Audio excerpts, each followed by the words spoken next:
Hello दोस्तों, नमस्कार, good morning.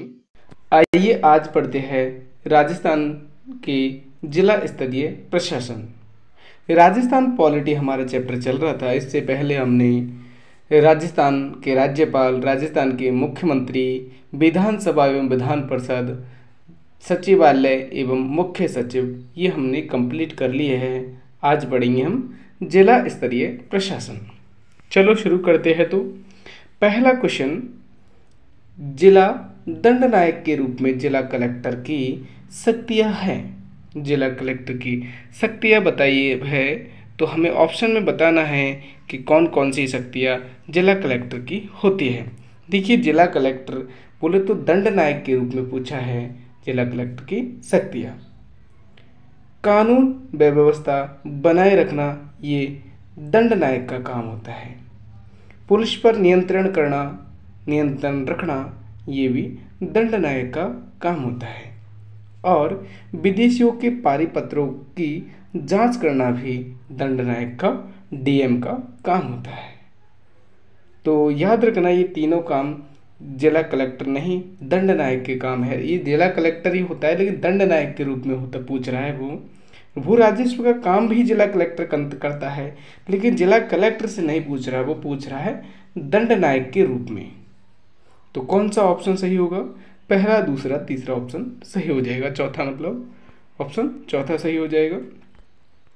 भू राजस्व के काम वो कलेक्टर के रूप में करता है, लेकिन वो क्या पूछ रहा है? दंड नायक के रूप में। नेक्स्ट क्वेश्चन आते हैं। देखिए, इसकी व्याख्या इंपॉर्टेंट है, व्याख्या को जरूर देखिए। जिला कलेक्टर के कार्य एवं भूमिका: राज्य सरकार के प्रशासनिक अधिकारी के रूप में, दंड नायक के रूप में,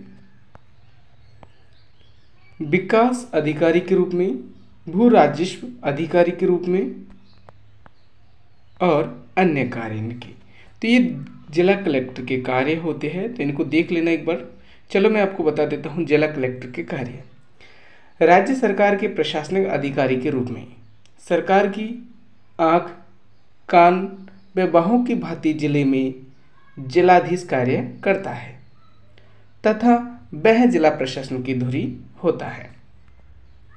दंड नायक के रूप में जिले में शांति, सुरक्षा, एकता, सद्भाव व व्यवस्था बनाए रखना, विदेशियों के पारिपत्र की जांच करना, जाति, निवास तथा अन्य आवश्यक प्रमाण पत्र जारी करना, पुलिस अधीक्षक के माध्यम से जिला पुलिस तंत्र पर नियंत्रण रखना, जिला कारागृह का निरीक्षण तथा विचाराधीन कैदी कल्याण के कार्य करवाना, पुलिस थाने, रोजनामचों तथा डायरियों का निरीक्षण करना, कोषागार एवं उपकोषागार का पर्यवेक्षण, विशेष परिस्थितियों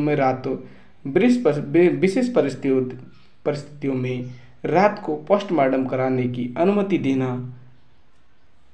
याद रखना, पोस्टमार्टम हमेशा दिन में ही किए जाते हैं, लेकिन कभी कभी रात में करवाने इमरजेंसी हो जाते हैं, तो वो जिला कलेक्टर का काम होता है। बोले तो डीएम का काम होता है, दंड नायक का कार्य होता है। आगे, विकास अधिकारी के रूप में कलेक्टर का कार्य है। सभी विकास कार्यक्रमों एवं कल्याणकारी योजनाओं के सफल क्रियान्वयन की जिम्मेदारी जिलाधीश की होती है। भू राजस्व अधिकारी के रूप में भू राजस्व एकत्रित करना कलेक्टर का मुख्य कार्य होता है। कलेक्टर का मतलब होता है इकट्ठा करना, तो कलेक्टर शब्द से बना हुआ है। तो कलेक्टर अन्य दायित्व भूमि सुधार, भूमि प्रबंधन एवं भूमि अधिग्रहण से संबंधित है। अन्य क्या कार्य इसके? प्राकृतिक आपदाओं का निवारण करने का मूलभूत उत्तरदायित्व कलेक्टर अथवा जिलाधीश पर है। जिले की जनगणना करवाना, जिले में संसद, विधानसभा एवं स्थानीय निकायों के निर्वाचनों का सुचारू रूप से संचालन करना जिलाधीश का मुख्य उत्तरदायित्व माना जाता है। तो ये जिला कलेक्टर के कार्य है, वो किस किस तरीके से कार्य करता है। राज्य सरकार के प्रशासनिक अधिकारी के रूप में, दंड नायक के रूप में, और विकास अधिकारी के रूप में और भू राजस्व अधिकारी के रूप में। तो याद रखना, जैसा क्वेश्चन पूछा जाता है ऐसे ही आपको जवाब देना होगा। दंडनायक के रूप में पूछा है तो ये तीनों ऑप्शन सही हो जाएंगे। जब भू राजस्व कार्य के कौन करता है, कलेक्टर ही करता है, लेकिन वो कलेक्टर के रूप में करता है। और कलेक्ट का मतलब होता है इकट्ठा करना, और कलेक्ट से ही कलेक्टर बना है। आगे आते हैं, निम्न में से कौन से कार्य दंडनायक के रूप में कलेक्टर में ही नहीं होते हैं। तो अभी हमने देखा वही सेम क्वेश्चन है, ऐसे पढ़ने की जरूरत नहीं, लेकिन फिर भी पढ़ लेते हैं। पुलिस पर नियंत्रण रखना, ये भाई ये कार्य रहता है डीएम का। और विदेशियों के पारिपत्रों की जांच करना, ये भी डीएम का कार्य होता है। जबकि जिला कोषालय के निरीक्षण करना, भू राजस्व करना, ये कलेक्टर का कार्य होता है। तो ये पहला और तीसरा सही हो जाएगा, डीएम का कार्य। निम्न में से कौन सा कार्य कलेक्टर का नहीं है। तो कौन सा कार्य कलेक्टर का नहीं है, तो ये है भू राजस्व का एकत्रीकरण, कलेक्टर का कार्य है। डीएम के रूप में नहीं, कलेक्टर के रूप में ही भू राजस्व का एकत्रित करना और कानून व्यवस्था का रख रखाव करना और भू राजस्व का रख रखाव करना, जबकि आयकर के रूप में कलेक्टर का कार्य नहीं होता है। किस जिले में प्रमुख जनगणना अधिकारी माना जाता है। किसे जिले में प्रमुख जनगणना अधिकारी माना जाता है, तो ये माना जाता है जिला कलेक्टर को। निम्न में से कौन सा कार्य राजस्थान में जिला कलेक्टर से संबंधित नहीं है। तो कौन सा कार्य नहीं है, देखिए जिले में कानून बनाना, ये तो हमारा ये कलेक्टर का कार्य होता है, जिले में कानून व्यवस्था बनाए रखना। और जिले की विकास परियोजनाओं की निगरानी करना, ये कलेक्टर का कार्य होता है।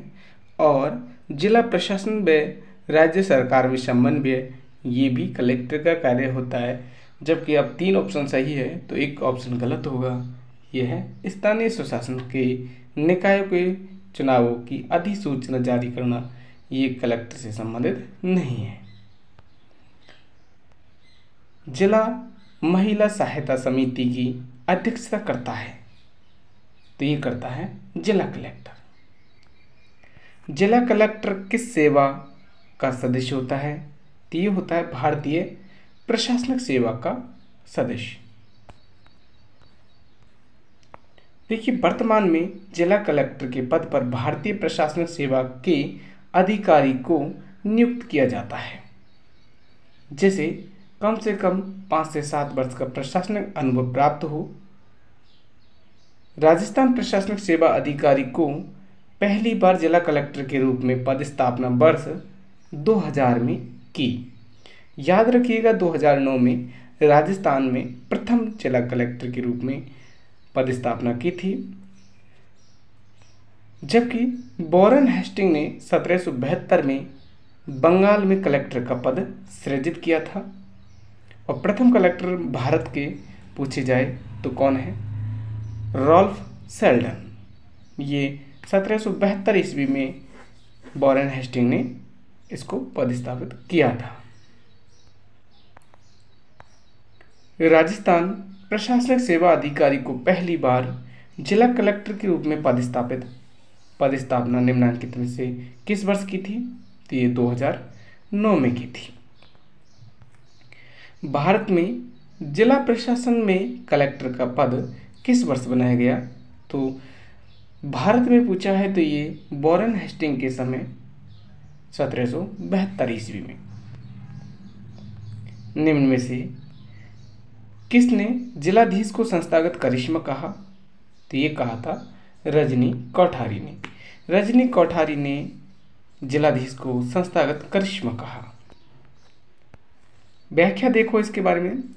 जिलाधीश के व्यापक और विस्तृत कार्यों को देखते हुए रजनी कोठारी ने इसे संस्थागत करिश्मा की उपमा दी। जिलाधीश के कार्यभार की अधिकता एवं अतिव्याप्तता के कारण रैमजे मैकडोनाल्ड ने जिलाधीश की तुलना एक कछुए से की। याद रखना, रैमजे मैकडोनाल्ड ने इसकी तुलना किससे की? कछुए से, जिसकी पीठ पर भारत सरकार का हाथी खड़ा है। रजनी कोठारी ने क्या कहा? संस्थागत करिश्मा। और रैमजे मैकडोनाल्ड ने इसे कछुओं की संज्ञा दी। और के दास ने कहा कि कहीं दूसरी जगह जिलाधीश के समान न तो कोई अधिकारी हुआ और न ही होगा। ये कहा के दास ने। उनसे क्वेश्चन पूछे जाते हैं। आगे आते हैं। जब साइमन कमीशन बोले तो भारत इंस्टीट्यूट कमीशन भारत आया, साइमन कमीशन भारत आया, तो उसने जून 1930 के अपने प्रतिवेदन में अन्य बातों के साथ जिलाधीश की भूमिका के लिए कहा, क्या कहा? जिलाधीश को एक अधिवक्ता, एक लेखाविद और एक सर्वेक्षणकर्ता तथा राजपत्रों का तैयार लेखक होना चाहिए। ये किसने कहा था? साइमन कमीशन ने। मई 2005 में प्रधानमंत्री अटल बिहारी वाजपेयी ने कहा कि जिलाधीश प्रशासन की धुरी है। ये किसने कहा था? अटल बिहारी वाजपेयी ने कहा था कि जिलाधीश प्रशासन की धुरी है। कौन सा कथन सत्य नहीं है?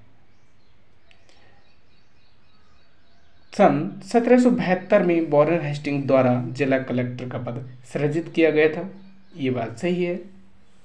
जिले में जिला कलेक्टर मुख्य प्रोटोकॉल अधिकारी होता है, तो ये बात भी सही है, क्योंकि जिले में मुख्य प्रोटोकॉल अधिकारी कौन होता है? वो कलेक्टर होता है।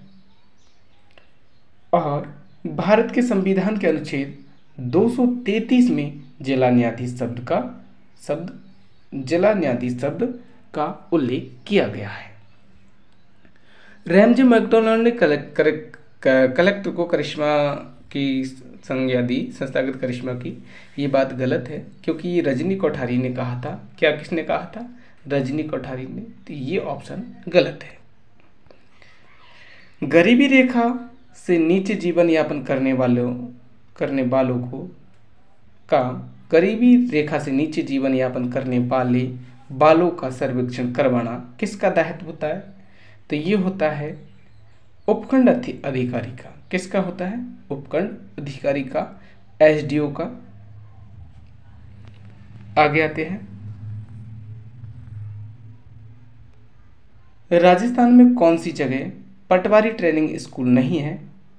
तो पटवारी ट्रेनिंग स्कूल चित्तौड़ में नहीं है, जबकि कोटा, अलवर, टोंक और जोधपुर, गंगानगर, इनमें पटवारी ट्रेनिंग स्कूल है। तो देखिए राजस्थान में पटवारी ट्रेनिंग स्कूल कौन कौन सी जगह है? टोंक में है एक देवखेड़ा अलवर में है, कोटा में, देवारी उदयपुर में, उदयपुर में, जोधपुर में एवं गजसिंहपुरा गंगानगर में स्थित है पटवारी ट्रेनिंग सेंटर। जिला आपदा प्रबंधन प्राधिकार का अध्यक्ष कौन होता है? तो ये होता है जिला कलेक्टर। जिला आपदा प्रबंधन प्राधिकार का अध्यक्ष होता है जिला कलेक्टर। देखिए आपदा प्रबंधन अधिनियम 2005। नेक्स्ट क्वेश्चन, जिला आपदा प्रबंधन प्राधिकरण का अध्यक्ष कौन होता है? ये होता है जिला कलेक्टर। जिला आपदा प्रबंधन प्राधिकरण का अध्यक्ष कलेक्टर होता है। आपदा प्रबंधन अधिनियम 2005 जनवरी 2006 से लागू हुआ। ये कब बना? 2005 में। जबकि लागू कब हुआ? 2006 में। इस अधिनियम के तहत राज्य आपदा प्रबंधन प्राधिकरण के अध्यक्ष कौन होते हैं? मुख्यमंत्री। राज्य आपदा प्रबंधन प्राधिकरण के अध्यक्ष होते हैं मुख्यमंत्री एवं जिला आपदा प्रबंधन प्राधिकरण के अध्यक्ष कौन होते हैं? कलेक्टर का गठन किया गया था। कब? 2005 में। किस अधिनियम द्वारा जिला कलेक्टर को जिला आपदा प्रबंधन प्राधिकरण का अध्यक्ष बनाया गया? तो ये बनाया गया था आपदा प्रबंधन अधिनियम 2005 के द्वारा। नेक्स्ट पढ़ेंगे हम स्थानीय प्रशासन।